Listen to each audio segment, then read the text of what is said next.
Colleen Ridenhour, welcome to Listening with Leaders. You are the Chief Growth and Strategy Officer of a very large nonprofit called feedthechildren.org. And we're going to spend the next 30 minutes talking about you and your leadership and a little bit about what drove you into nonprofit work. Thanks for joining me.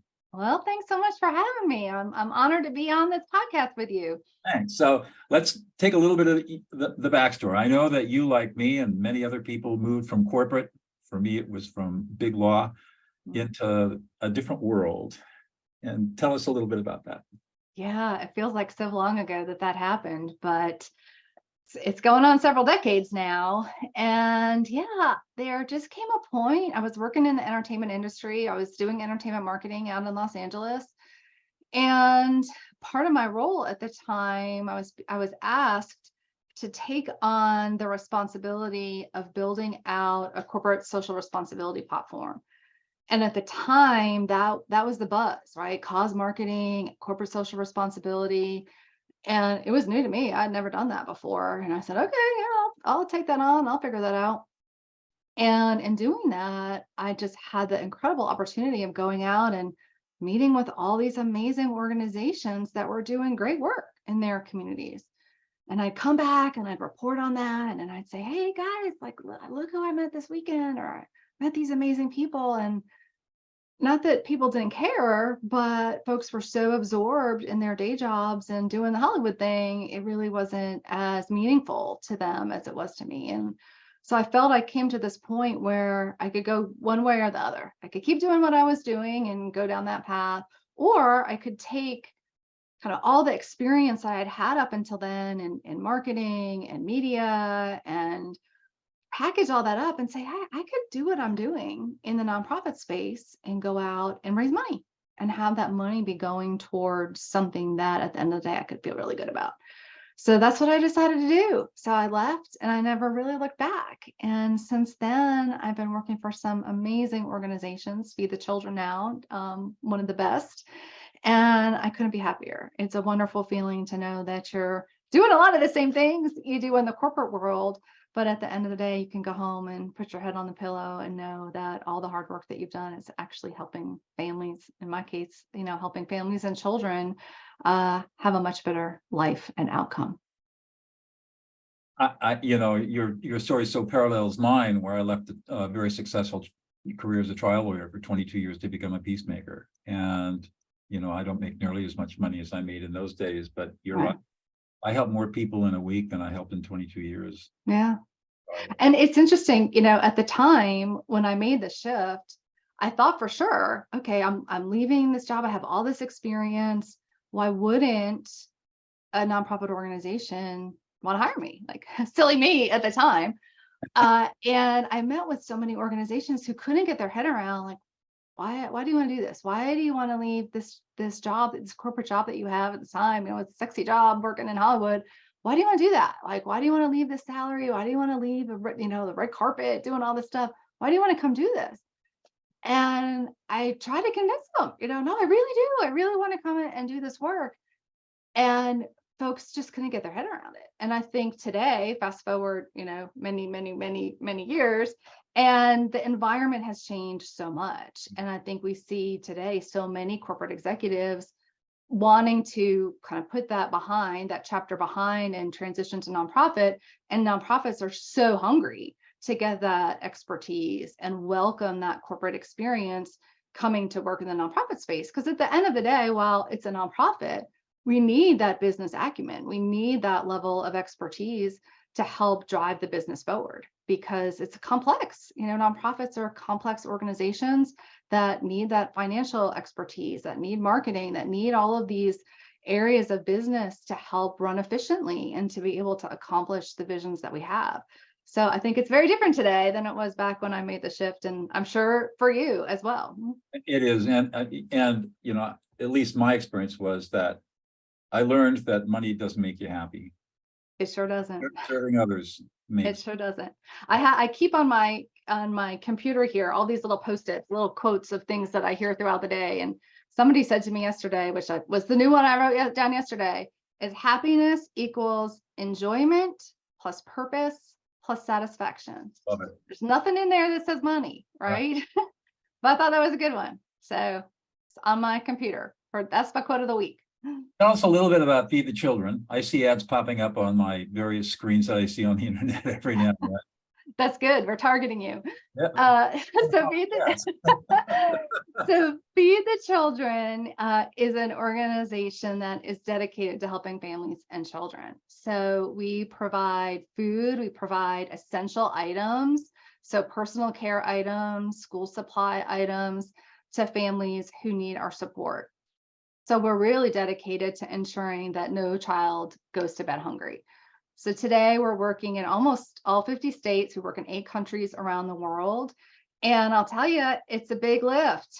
Hunger is a really big issue, both here and outside the United States, which is crazy to think that a country like the United States has hunger as an issue for families and children, but it's a growing issue every day. And we're out there fighting the good fight, trying to make sure that those kiddos have something to eat. Wow. And their families have food in the cupboard.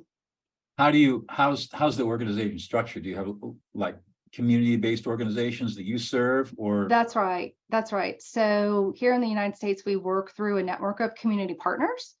And so we have, through the generosity of donors and corporate partners and volunteers, we go and distribute food. We distribute those essential items through a network of community-based organizations.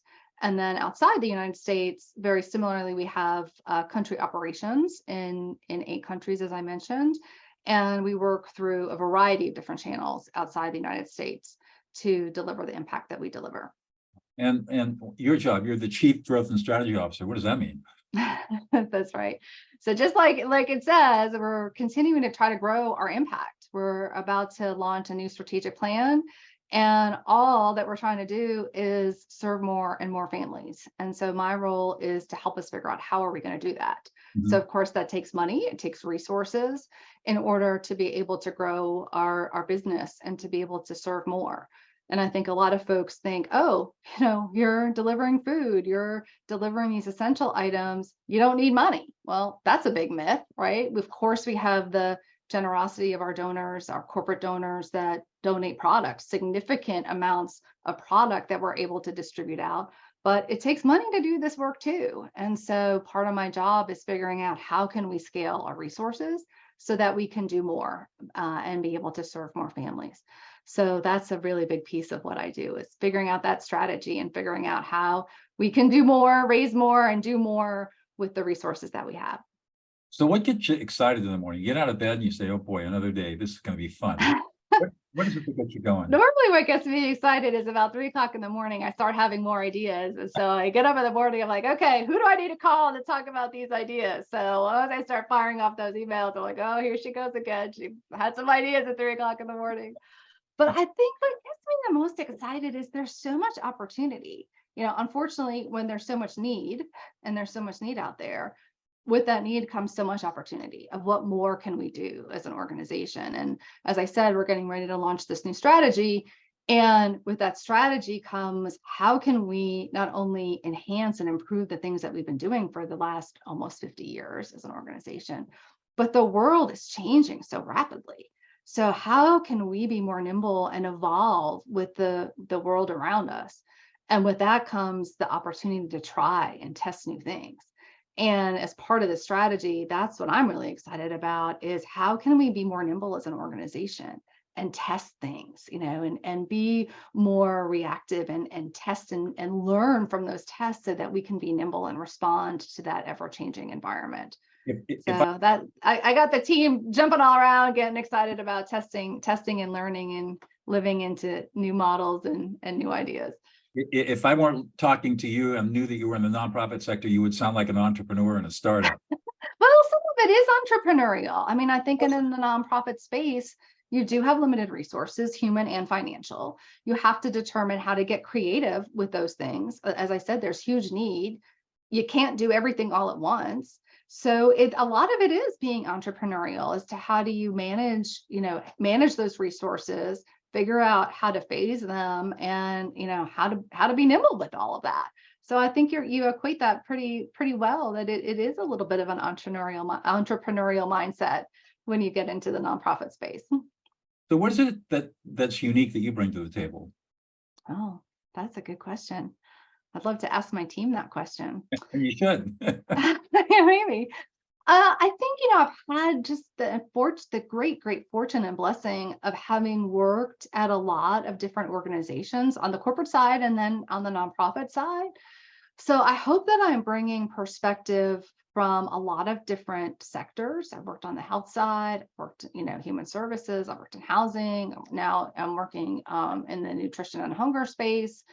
And so I'm hopeful that I'm bringing a pretty broad view of a lot of different organizations, best practices, things that have worked other places, things that haven't worked other places, because I think that there's equally as much to learn from things that don't work as things that do.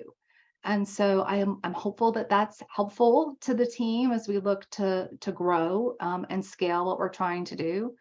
And I also hope that, from a culture perspective, I'm bringing, new ideas and different perspectives as how the team itself can grow from a leadership perspective. I'm, always looking at the team from investing in our people as the way of the future, right? We're only as successful as our people. And so I'm hopeful that the team finds value in that, but you'll have to ask them.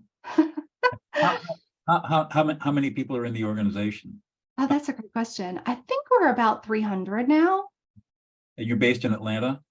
Well, we're based in Oklahoma City, actually. The organization was founded in Oklahoma City. And as with so many organizations, we've been living into this hybrid space, right? Of what does it look like to have distributed staff, not only here, but of course, we're a global organization. So we've got staff all around the world now serving in the mission. So most of the staff are still in Oklahoma, but that's been changing, since COVID and the evolving workforce. We've got folks, now all across the country. And so I'm in Atlanta. A lot of my team is in Oklahoma City, but around the country. So does that put you on the road a lot, or do you get to do I do go to Oklahoma quite a bit. I do now go around the country visiting with our donors and our volunteers. So I do have a lot of frequent flyer miles. I'll not lie. Do you spend a lot of time at the airport? So that gets me to the kind of one of the core topics of this podcast, and that's about listening. Tell us about the importance of listening in your work. And it sounds to me like you've got many different constituencies and stakeholders that you've got to listen. So many. And I don't think you can be successful in this business without listening. And from a donor perspective, we have to listen to our donors, right? We have to understand, what is driving their intent and passion to give, to be responsive and understand, their core values as it comes to philanthropy, and build that relationship. It's such an important relationship when you're giving of your money or you're giving of your time as a volunteer. Building that trusting relationship, so important, and that's founded and grounded in listening and building that relationship. From a programmatic perspective, we have to listen to the communities that we're working with. We have to listen to the families and to what their needs are. We can't dare to know whether we're sitting in a conference room in Oklahoma City or I'm sitting in my home office here in Atlanta. We can't dare to know the needs of the communities and families that we're working alongside. We have to talk to them. We have to listen and build the programs that we're implementing with the understanding that we're building to support their needs. So if we're not asking and listening and having a deep conversation to understand what those are, that's not helpful. It's actually counterproductive and can oftentimes be harmful. So it's so important that we listen.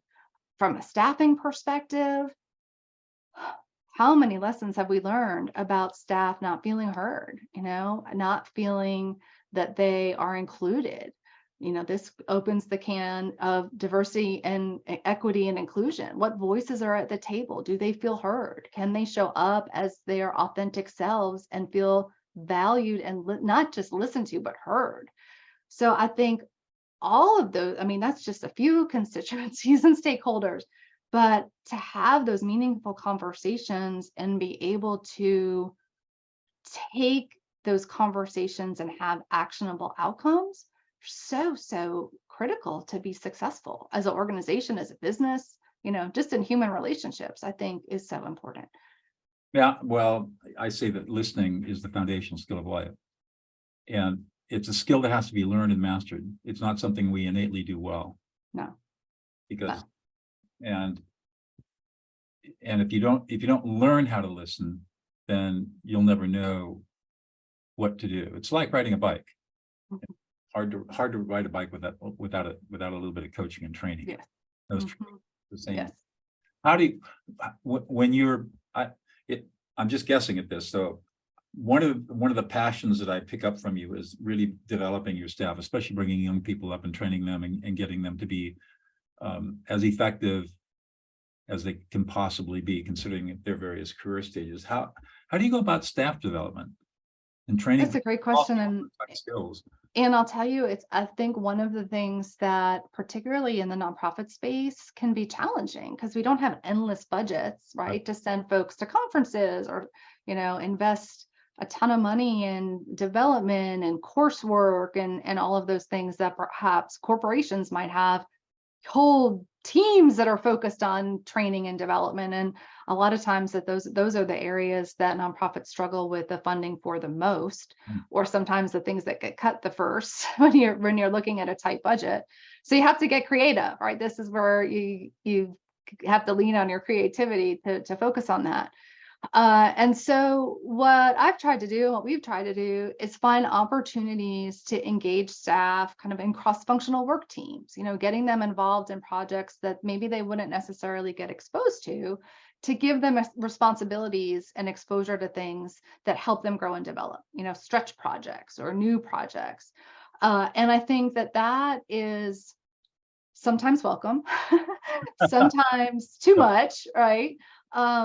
And setting the expectation that it's okay, maybe expectation is the wrong word, but setting the understanding that you might not get it right, and that's okay, right? Part of the learning process is, what are you going to learn from this experience and apply it the next time, right? And that goes back to my notion of like, we got to test and we got to learn, and what are we going to learn from these tests?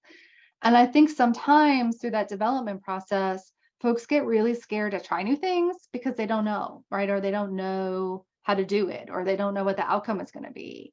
And so trying to create the environment that, no, like we have to test. And what you think the test is going to be might not turn out the way you think it is. And that's okay. Like, to me, setting the tone that failure or mistakes are only when you don't take the learnings and apply them for the future, right? And kind of setting that mindset to give permission to fail or take a risk, because I think a lot of folks on their development path, they're afraid to do it because they don't want to mess up or they don't want to disappoint.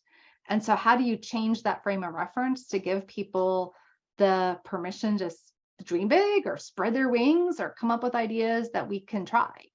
And so that, with the resources that we have, I think giving people that space to throw out ideas and test ideas and, live into that has been one way that we've been able to engage folks and give them those opportunities. I think you just pointed out one of the major failings of our educational system, and that it's all based on testing, but not testing to learn, testing to prove whether you're a good person, a good student, or a bad student. That's right. People get their identity and their self-worth invested in being right and being correct, and not being wrong, avoiding the being wrong, because that reflects poorly on self-worth. And that creates fear and anxiety when you're being asked to fail often, fail fast until you succeed. And that's a hard one for people to learn. That's right. It's I can't tell you how many times a day someone will come and say to me, what do I do about this? Or what's the answer to this? I'm like, I have no idea. Like, we have to bring in like 4 other people to figure this one out, right? So I think that there is setting the expectation that, I don't have all the answers. I don't know, right? I have no idea. And that's okay. Like, you don't have to know everything, and you don't have to have all the answers. And even if you think you do and you get it wrong, okay, well, didn't have a crystal ball on that one, got that one wrong. So what are we going to do about it? Like the world is not going to end if that happens, right? And so what are we going to do about it to course correct and move forward? I think that that's a really important learning lesson. Part of that too has to do with leadership. And I suspect Yeah. that whether you do this consciously or not, you're creating a very psychologically and emotionally safe place to be by Trying to, but again, you're gonna have to ask the team on that one. to the degree that team members are willing to take risks and fail and not know they're going to get their heads chopped off. I mean, that to me is an indicator that the leadership is providing the kind of safety that people need in order to grow. And unfortunately, there are not many leaders like that. Well, we're trying. We're Yeah. trying. Good for you. One more question, and we'll bring it to a close. What's one thing about you, Colleen, that we wouldn't have a clue about Oh my goodness. unless you disclosed it to us? Wow. One thing. That's a tough one. Hmm.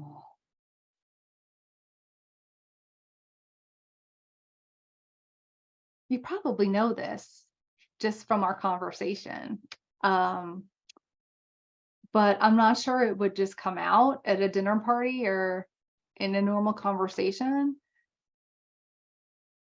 I care so deeply and am so motivated every day by helping to move the needle on the issues that I've just dedicated my life to, right? And so sometimes probably to my own detriment, but I feel like the decision that I made many moons ago to shift from corporate to nonprofit was probably one of the greatest decisions that I ever made in my life. I'm so grateful that I did that. And it drives so much of who I am and what I do every day, that if we can feed one more family today than we did yesterday, or than we thought we could have done an hour ago, we're doing the right thing. People sense, but until you articulate it, don't really understand the passion you have for your work. Yeah. And how great. It's just core to my DNA. That's right. And how grateful you are to have made that decision decades Yeah. ago to move into the space. I know I think about that too. I think about that decision I made in late October of 2000 to tell my law partners, I'm done. I quit. I left. It was a broken road to get there. I mean, I had a lot of different Oh. jobs before I got there, Yeah. but sometimes that's what it takes. And I don't know, how kids today, who are 15, 16, 17, making decisions to go to college, and they have to know, they're being asked, like, what do you want to be when you grow up? Like, oh my gosh, I can't tell you how old I was when I decided that this was my path, and how many careers I had before I got there. So I just think it's okay to not know. It's okay to, Yeah, absolutely. And I tell young people all the time, don't worry about what you're going to do. Serve. Yeah. Do stuff that's going to make you happy. That's right. And that's not sitting in front of the television. I mean, go out and be of service to people. Right.